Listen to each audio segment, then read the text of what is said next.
इस वीडियो में हमारे पास थ्योरम 8.6 है क्लास 9 मैथ्स के 8 चैप्टर क्वाड्रिलेटरल्स की। देखो थ्योरम मैं आपको समझाता हूं क्या है। The diagonals of a parallelogram bisect each other. एक पैरेललोग्राम है, इसके डायगोनल्स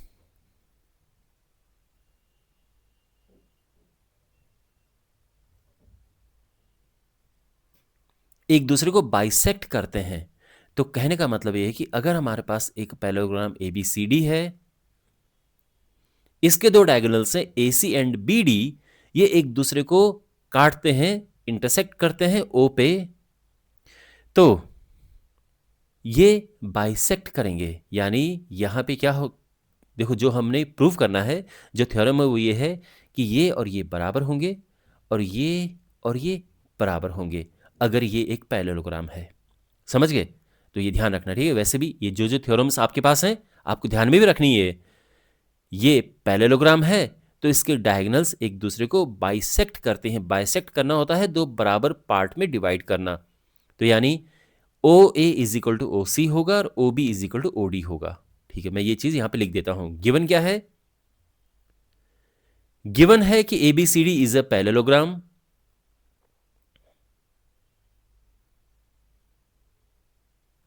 एंड प्रूव क्या करना है? टू प्रूव कि OA is equal to OC and OB is equal to OD। ये और ये इक्वल है, ये और ये इक्वल है। ठीक है, समझ गए? अच्छा, बाय द वे आप अगर फिगर बनाएंगे एग्जाम में कभी लिखना वैसे, तो बस इतना फिगर बनाएंगे, ठीक है। ये तो मैंने बस आपको समझाने के लिए मार्क किए थे। एनीवे, तो हम ये प्रूव करेंगे। इसके लिए हम दो ट्राइंगल्स लेंगे। हम ये और ये ट्राइंगल्स ले सकते हैं या फिर ये और ये ले सकते हैं। ओके, तो हम लेते हैं एक ये ट्राइंगल और एक ये ट्राइंगल। ठीक है, ये हमने ले लिए। अच्छा, अब ABCD एक पैरेललोग्राम है, तो पैरेललोग्राम की प्रॉपर्टीज हम यहां पे लगाएंगे। ठीक है, पैरेललोग्राम की एक प्रॉपर्टी तो ये है कि जो ऑपोजिट साइड्स हैं, आमने सामने की साइड, ये पैरेलल होती हैं। बिकॉज ये पैरेलल हैं तो क्या होगा, ये एंगल इस एंगल के इक्वल होगा और ये एंगल इस एंगल के इक्वल होगा। और ऐसा क्यों है?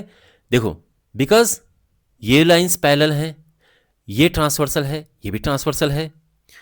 तो अब बिकॉज ये ट्रांसवर्सल है तो ये और ये एंगल होंगे ऑल्टरनेट इंटीरियर एंगल्स।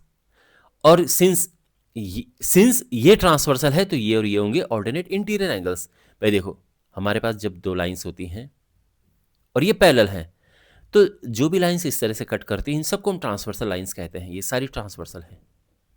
और हर केस में क्या होगा कि ऑल्टरनेट इंटीरियर एंगल्स इक्वल होंगे। यानी ये इसके इक्वल होता है और ये वाला इसके इक्वल होता है।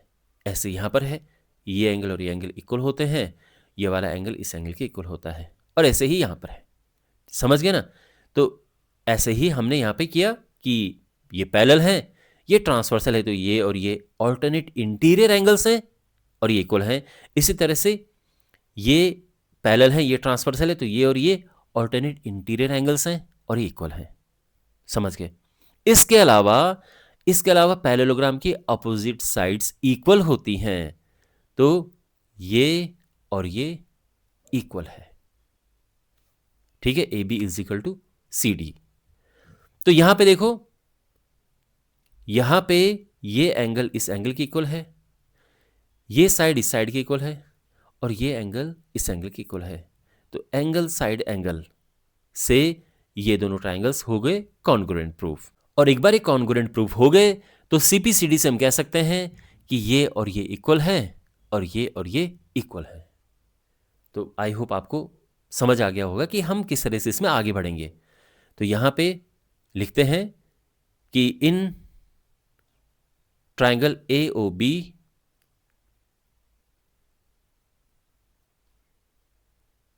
एंड ट्राइंगल COD, इन दोनों ट्राइंगल्स में क्या है?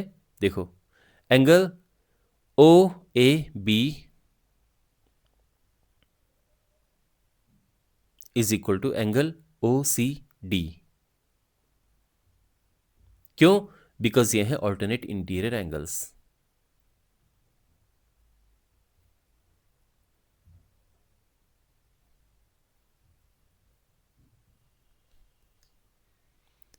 इसके अलावा ये एंगल इसके इक्वल है, angle O B A is equal to angle ये O D C. Same reason. और अब यहां पे A B is equal to C D है। क्यों? Because in a parallelogram opposite sides are equal, तो वो भी प्रॉपर्टी में यहां पे यूज करेंगे।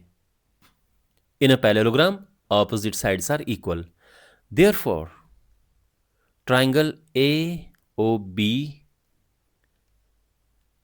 Is congruent to triangle C O D. ठीक, ये और ये कॉन्ग्रुएंट है। और इसको इस आई मीन प्रॉपर्टी कौन सी, किस गुण से, किस रूल से? Angle side angle.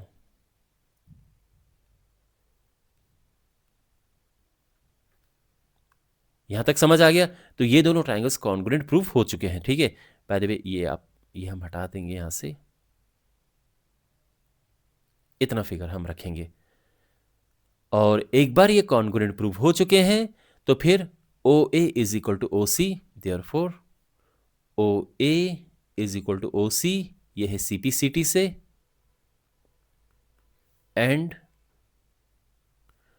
O B is equal to O D, और ये भी सी पी सी टी। अब मैं आपको समझाता हूं, देखो ये दोनों ट्राइंगल्स एक बार कॉन्ग्रुएंट प्रूफ हो चुके हैं। देखो कॉन्ग्रुएंट प्रूफ हो चुके हैं, तो जब ट्राइंगल्स एक बार कॉन्ग्रुएंट प्रूफ हो जाते हैं तो उनके कॉरस्पॉन्डिंग पार्ट्स इक्वल होते हैं। यही है CPCT, corresponding parts of congruent triangles are equal. तो आसान भाषा में ये समझो कि इक्वल एंगल के सामने की साइड्स इक्वल होती है और इक्वल साइड के सामने के एंगल इक्वल होते हैं। ये सीपीसीटी को आसान तरीका समझने का। तो ये और ये एंगल्स इक्वल हैं, इसके सामने की साइड ओ बी एंड इसके सामने की साइड ओ डी इक्वल होंगे, O B is equal to O D. इसी तरह से ये एंगल और ये एंगल इक्वल हैं, तो इसके सामने की साइड ओ ए इसके सामने की साइड ओ सी के इक्वल होगा, ओ A is equal to O सी। ठीक है, और ये प्रूफ हो चुका है कि ये और ये इक्वल हैं और ये इक्वल हैं। अगेन ये रेड से मार्क मत करना, ठीक है, पर ये हम प्रूफ कर चुके हैं और हेंस प्रूव्ड। क्या प्रूफ करना था हमने? कि in a parallelogram diagonals bisect each other. तो आई होप आपको समझ आ गया होगा।